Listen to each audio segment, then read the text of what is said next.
Best player you've gone against?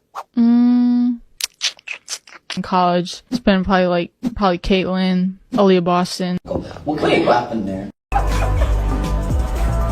Please. Oh my God. Okay. Just talk. Paige Bueckers That just moment sat down wasn't for an interview. accident, and it wasn't PR, it was muscle memory. Paige Bueckers didn't scan the room, didn't calculate backlash, didn't balance legacies. The name Caitlyn Clark came out before her brain had time to intervene, and that's the tell. Athletes reveal the truth in the first half-second, before the media training kicks in, and Paige's instinct exposed exactly who lives rent-free in her competitive mind. The laugh and the quick Aaliyah Boston add-on wasn't backtracking because she was wrong. It was damage control because she realized she'd answered too honestly. And context matters here. Paige isn't some outsider hyping Caitlyn for clicks. She's a generational player herself, someone who has faced elite talent night after night, someone who understands how rare it is to feel overwhelmed by another player's presence. When she says Caitlyn first, what she's really saying is that no one else forced her to adjust her game, her spacing, her defensive awareness, and her mental load the same way. Boston was dominant, physical, punishing, but Caitlyn was disruptive. She warped the floor. She changed game plans before the ball even tipped. That's why Paige's answer slipped out the way it did. It wasn't about popularity or narratives or social media pressure. It was about fear, respect, and recognition at the highest level. So the real question isn't whether Paige was being genuine. That instinct already answered that. The real question is why people are still pretending this rivalry is a debate when the players themselves keep telling you the truth. There's so many names in college basketball now that are huge, that are stars, that deserve credit, and I think it's not my job, but the media can do a better job of just making sure everybody gets love, everybody gets not equal amount of attention, but try to spread it out more. So I honestly hope next year I'm not the vocal point and the only person that gets attention, and I hope as media, as players, we can spread the love a little bit more. Then reality kicked in. snaps back into place, and you can almost watch it happen on Paige's face in real time. She realizes she just did the one thing athletes are trained not to do: single out one name when diplomacy is expected, so she laughs, recalibrates, and quickly adds Aaliyah Boston. And to be clear, that's not a reach. Aaliyah Boston is phenomenal. National Player of the Year, dominant force, undeniable resume. She absolutely belongs in that conversation. But the need to loop back and include her is exactly the point, because it tells you who was actually living at the top of Paige's mind before the filter kicked in. And this matters because Paige Bueckers and Caitlyn Clark exist inside the strange, media-manufactured orbit that's been building for years. Two elite guards, two generational shooters, two players anointed as the faces of an era before their careers even fully unfolded. Fans and media desperately wanted a rivalry, something clean and dramatic, something they could package and sell. The problem is, the rivalry never really existed in real life. They weren't conference foes. They didn't battle year after year.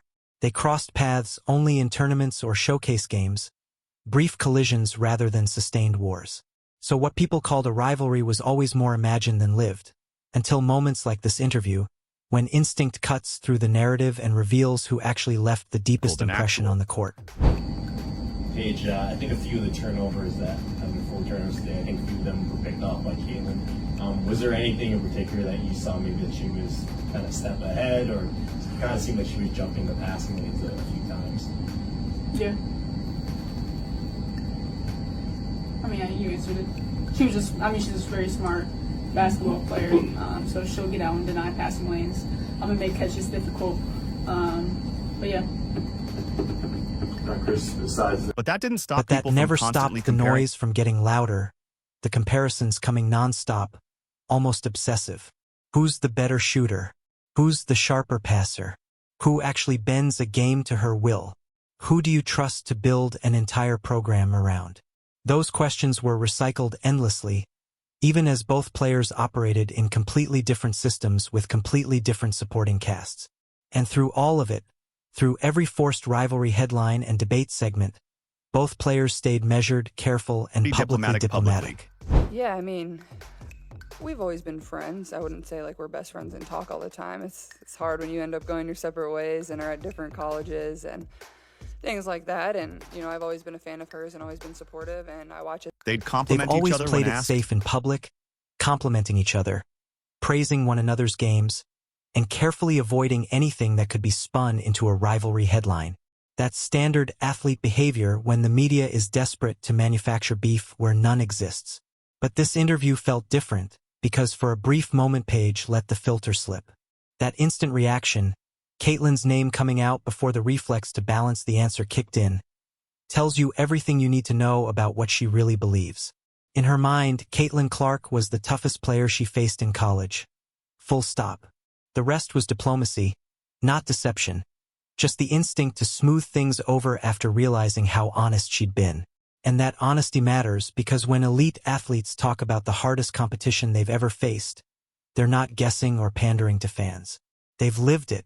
They've felt the pressure, the difficulty, the way one player can completely warp a game plan and force you to be perfect just to survive.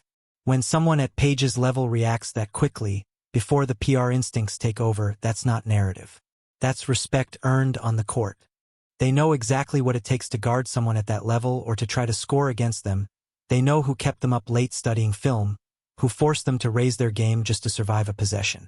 So when Paige Bueckers says Caitlyn Clark is the best player she's ever faced, that statement carries real weight. That isn't a throwaway compliment or media fluff. That's one elite competitor recognizing the impact of another. It's Paige admitting that those matchups with Caitlyn, those possessions where nothing came easy, were the ones that pushed her the furthest. And if you actually go back and watch the games when UConn faced Iowa, it becomes obvious why she'd say that. The intensity was different. Both players elevated their play because they knew they were lining up against someone special. Both understood that every move would be dissected by the basketball world. Every shot, every stop, every mistake mattered. They weren't just playing each other, they were measuring themselves against the standard, and both had something to prove. Caitlyn would step out there and bury these absurdly deep threes with Paige or whoever UConn threw at her glued to her hip, shots that felt unfair the moment they left her hand. Then she'd follow it up with a no-look pass straight out of a highlight reel, the kind that makes you question how many people she's actually seeing on the floor.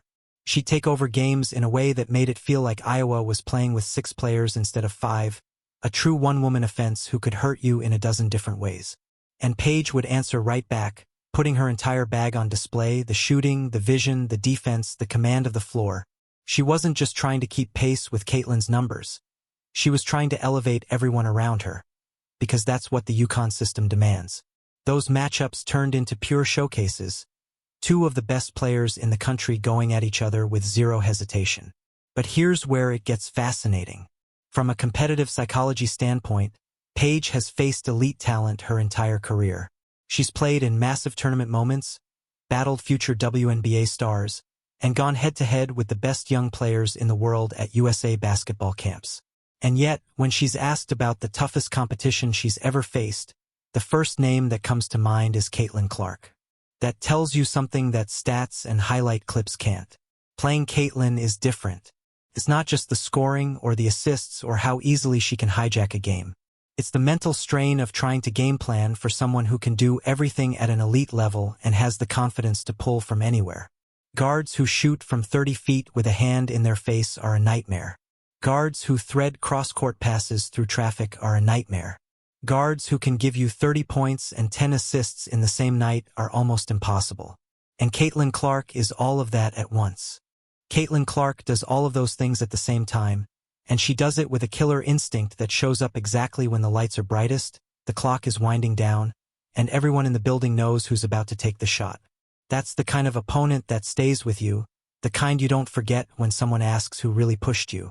And that's why the Aaliyah Boston mention matters too, because context matters. Paige adding her name wasn't wrong at all.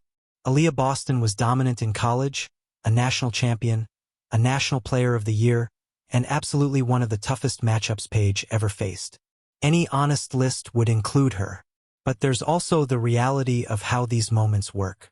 Paige likely realized in real time that saying only Caitlyn's name would explode into headlines, into takes, into Paige says Caitlyn is better than everyone debates that never die. So she smartly widened the answer, acknowledged another elite competitor, and softened the soundbite. That's media awareness. That's survival at the top level. But none of that changes the most important detail. Caitlyn's name came out first, instantly, before the filter kicked in. That's what makes this moment so revealing. It was instinct, not calculation. And the timing makes it even more interesting. This isn't college anymore. Both players have moved on. Paige is now part of Unrivaled. Caitlyn is reshaping the pro game, and there's no recruiting narrative or tournament hype attached anymore. This was a candid reflection from one elite player about another, and in that split second of honesty, Caitlyn Clark was the standard her mind went to first. Caitlyn is in the WNBA now, and both of them are carving out who they are at the next level, which changes everything. The college chapter is closed, the pressure to tiptoe around old rivalries is gone, and that freedom makes honesty easier. Paige doesn't have to worry about locker room politics or college storylines anymore. So when she reflects on those matchups, it comes from a real place. And that's what actually makes this compelling. The forced rivalry narratives are draining. The endless who's better debates miss the real point entirely. The real story is what happens when two generational talents collide and force each other to level up. When Paige says Caitlyn was the toughest opponent she faced, she isn't tearing herself down. She's telling the truth about what greatness demands. Preparing for Caitlyn meant extra film, sharper focus, smarter defensive decisions, and the understanding that any lapse would be punished. It meant matching intensity, confidence, and production night after night. That's how elite players are forged. They grow by being challenged, by being uncomfortable, by going head-to-head with someone who can expose every weakness. And it cuts both ways. Caitlyn didn't walk into those games unmotivated. She felt the comparisons. She knew what was at stake. She wanted to prove she belonged in that same elite conversation. That tension, that respect, that silent competition is what made those matchups special, not the noise around them. Those matchups pulled the absolute best out of both of them because each knew the other could meet and even exceed their level.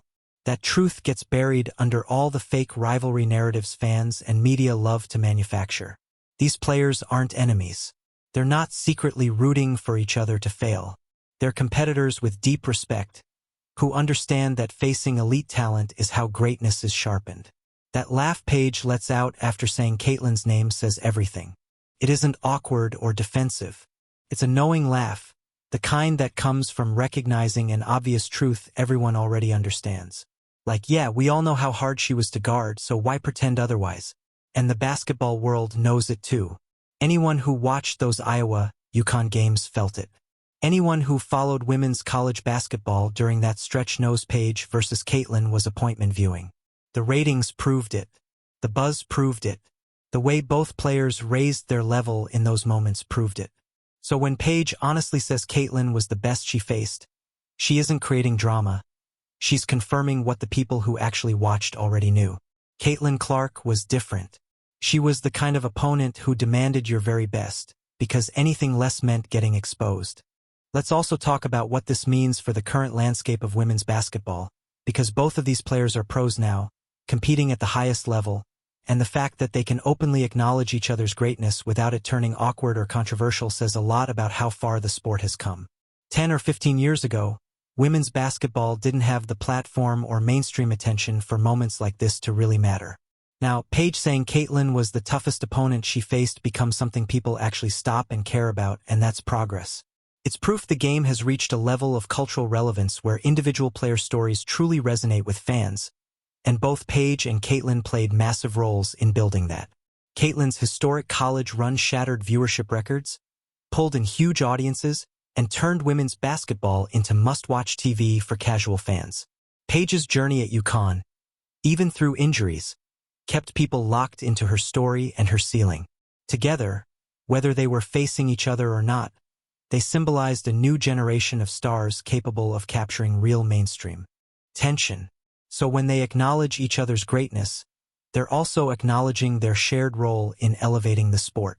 That interview moment also says a lot about Paige's basketball IQ and her honesty in evaluating talent. She didn't say Caitlyn's name because it's trendy or because the media pushes it. She said it because she lined up against her and felt firsthand how overwhelming that level of skill and confidence can be. Paige Bueckers said Caitlyn Clark's name first when asked about her toughest opponent, then quickly added Aaliyah Boston like she suddenly remembered the politics that come with answers like that. But that first instinct told you everything about who really gave her the hardest battles on the court. This is what real respect between elite competitors looks like, no matter how badly people wanted to force a rivalry narrative. Smash that like button and subscribe for more moments when players accidentally tell the truth before the PR training kicks in.